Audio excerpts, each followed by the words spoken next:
Importante y verdaderamente dramático es qué está pasando con las camas de cuidados intensivos en nuestro país. Precisamente para hablar de este tema nos vamos a comunicar con el doctor Jesús Velarde, él es presidente de la Asociación de Medicina Intensiva de nuestro país, para hablar de la situación de las camas UCI en nuestro país. En su último informe, el presidente Martín Vizcarra aseguró que quedan apenas 140 camas disponibles a nivel nacional. Yo quiero empezar agradeciéndole al doctor Velarde por esta comunicación y preguntándole cuál es la situación real, doctor. Usted acaba de estar en la sala de cuidados intensivos del hospital donde trabaja y acaba de salir. Cuéntenos un poco el panorama real de la situación de las camas de UCI en nuestro país.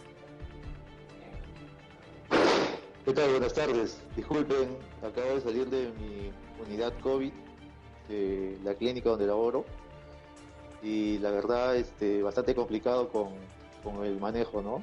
Estamos llenos, estamos con 12 pacientes ventilados, conectados al ventilador, y esperando por ingresar, muchos más, ¿no? Hacemos lo necesario, estamos esforzando nuestro trabajo, y pues con muchas ganas de trabajar, pero con las limitaciones de una salud pública bastante precaria en nuestro país, ¿no? La situación de las camas UCI, bueno, no es novedad que las camas UCI hasta antes de la pandemia también se encontraban en un número insuficiente, ¿no? Es bien difícil conseguir una cama UCI cuando se refería a un paciente de provincias a Lima. Imagínense ahora que nos encontramos en una situación de pandemia en la cual abruptamente nos encontramos con 400 o 500 pacientes en situación crítica y en la cual hay que brindarle soporte avanzado de vida.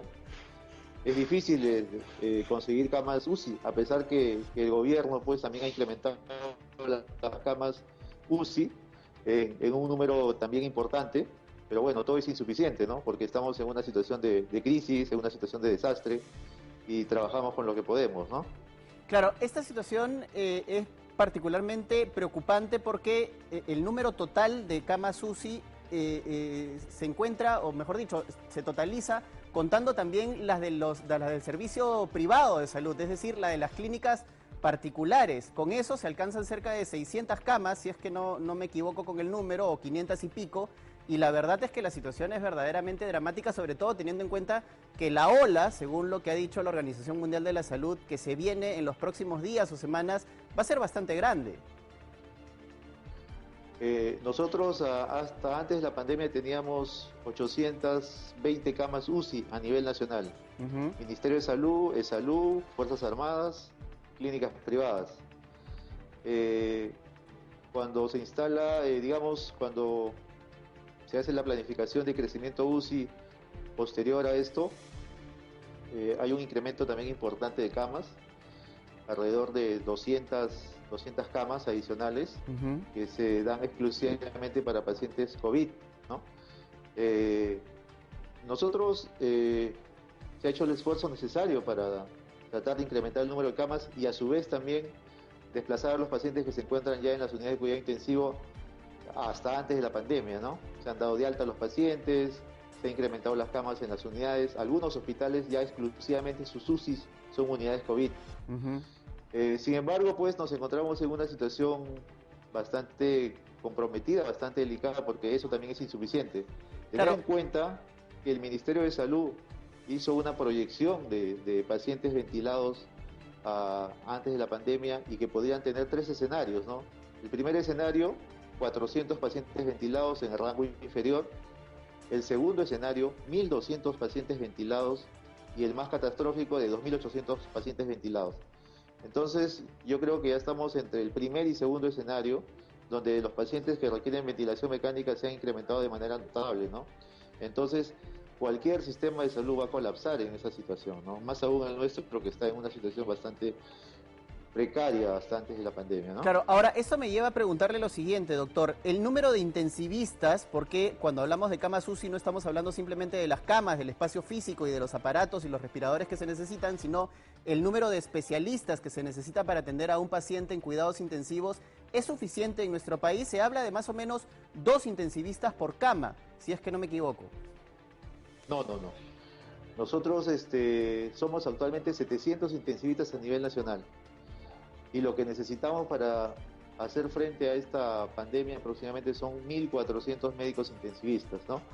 El ratio de relación cama-médico es 6 camas UCI, son soportadas por un médico, más 3 enfermeras y más 2 técnicos. Esa es la relación que manejamos en el estándar aquí en Perú. 6 camas UCI, un médico, 3 enfermeras y 2 técnicos. Ahora, en una situación de desastre como esta, los médicos tenemos que hacer un esfuerzo mucho mayor y podríamos llegar a manejar hasta 15 camas, dependiendo pues también de los equipos de apoyo que se encuentran en el segundo nivel.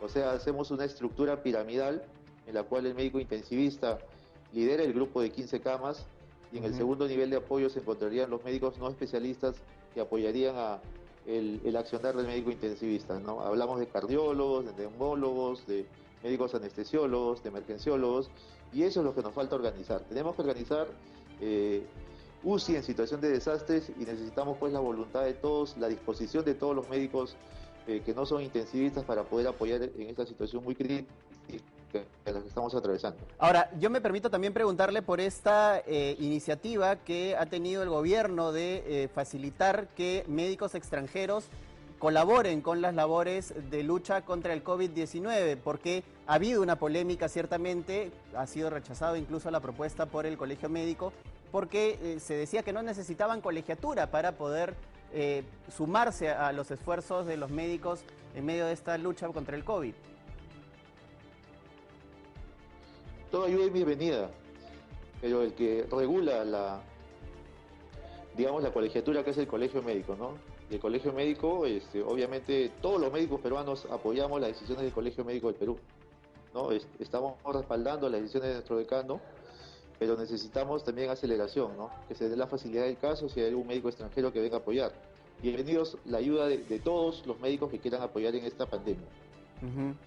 Claro, ahora yo le quiero preguntar con respecto a otro tema importante, que es la fabricación de los ventiladores que se están haciendo en nuestro país. Yo tengo entendido que la Asociación Peruana de Médicos Intensivistas ha colaborado y ha asesorado a las distintas instituciones que han estado fabricando ventiladores. Sin embargo, estos ventiladores no son ventiladores de alta gama, sino son ventiladores con una tecnología básica y que no serían indispensables para el tratamiento de pacientes COVID, que se podrían utilizar para atender otro tipo de patologías y otro tipo de pacientes. ¿Es esto así? Así es, eso fue una propuesta de la Sociedad Peruana de Medicina Intensiva de apoyar la fabricación de prototipos acá en Perú, en vista de que nuestros equipos médicos son insuficientes, ¿no? Ya mencionamos de que solo tenemos ahorita en el país alrededor de 900 ventiladores mecánicos, y en situaciones extremas podríamos estar hasta 2.800 pacientes ventilados. Entonces se necesita el apoyo de todas las instituciones para poder sostener con ventiladores básicos.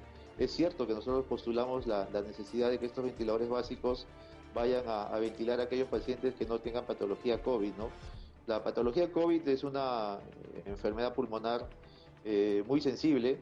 El pulmón está bastante inflamado, bastante dañado y necesita tecnologías avanzadas para poder sostenerlo. Sin embargo, si hay necesidad de que estos ventiladores prototipos se puedan utilizar ya en una situación extrema, hay que usarlo. De todas maneras, se necesita que los ventiladores mecánicos sumen una cantidad importante para sostener a estos pacientes que se encuentran en falla respiratoria. Quería preguntarle también, doctor, si usted tiene la información de la cantidad de pacientes que entran a la unidad de cuidados intensivos y que finalmente logran salir con éxito de la situación de COVID, el porcentaje más o menos, que es una cifra y una información que no tenemos muy clara. Bueno, el estándar mundial que se estaba manejando es que aquellos pacientes que ingresan a ventilación mecánica solo tienen éxito alrededor del 20 a 30%. Eso es lo que se estaba manejando a nivel de Europa, ¿no? Nosotros en estas 6 semanas de pandemia que estamos sosteniendo acá en la unidad de cuidado intensivo, hemos tenido éxito, ¿no? Ya ustedes habrán visto algunos personajes importantes, bueno, que hayan salido del soporte avanzado de vida. Si hemos tenido éxito, sí felicitamos a todas las unidades de cuidado intensivo que están haciendo un trabajo extremo. Felicito a las unidades de cuidado intensivo del Hospital Rebagliati, Almenara, Sabogal, del Ministerio de Salud, de las clínicas privadas que están haciendo un esfuerzo enorme para sacar a estos pacientes que se encuentran en una situación muy crítica. Sí tenemos éxito y los médicos peruanos estamos aprendiendo cada día de esta patología que para nosotros tiene pues 5 meses acá en el mundo y pues ha sido una sorpresa para todos, ¿no? Porque es una, digamos, una patología nueva que trae muchas sorpresas, que trae mucho compromiso multiorgánico y en la cual pues estamos aprendiendo cada día, ¿no? Con toda la información también que nos llega del extranjero. Doctor, finalmente la Organización Mundial de la Salud ha advertido que las próximas semanas van a ser catastróficas, por ponerle algún adjetivo a la situación. La ola y la situación y la cantidad de casos va a incrementarse de manera dramática. Ante esto, el Colegio Médico del Perú le acaba de enviar una carta al presidente Vizcarra y acaba de publicar un comunicado pidiendo la ampliación de la cuarentena por 15 días más. ¿Cómo lo está tomando la Asociación Peruana de Médicos Intensivistas? ¿Están respaldando esta medida? Completamente, ¿no? Completamente, porque se viene de repente en las próximas semanas la ola más grande. Nosotros también como médicos intensivistas nos estamos preparando para esto. Estamos postulando la necesidad de hacer una ventilación mecánica múltiple, o sea, un ventilador, utilizarlo para 2 pacientes. Ya hemos enviado la documentación necesaria al Ministerio de Salud para que nos dé el visto bueno y poder utilizar estos dispositivos que puedan ayudar a salvar más vidas a los pacientes que se encuentran en condición crítica. Me refiero al hecho de utilizar un ventilador mecánico para 2 pacientes con dispositivos que puedan adaptarse para utilizarlo en estos 2 pacientes, ¿no? Esa es una estrategia de manejo también en situaciones de desastre. Claro, es una situación para tratar de optimizar los implementos y los productos que se tienen a la mano, en verdad. Ojalá que podamos hacer eco de este pedido que ustedes están haciendo para que el Ministerio de Salud también agilice esos trámites y les permitan tomar estas medidas que van a definitivamente salvar muchísimas vidas. Sí, estamos pendientes del visto bueno que nos dé el Ministerio de Salud para poder distribuir nuestros kits, que ya los tenemos en los almacenes de la sociedad para poder distribuirlo a nivel nacional y con eso pues facilitar la ventilación mecánica múltiple a los pacientes que necesitaran. Muchas gracias, doctor Velarde, por su tiempo y muchas gracias por habernos atendido. Ha sido el doctor Jesús Velarde, presidente de la Asociación de Médicos Intensivistas, contándonos un poco lo que está sucediendo en nuestro país desde el punto de vista de los médicos intensivistas, aquellos que están en las unidades de cuidados intensivos luchando contra los pacientes, contra el virus y ayudando y asistiendo a los pacientes más críticos. Nosotros vamos a contarles ahora qué está pasando.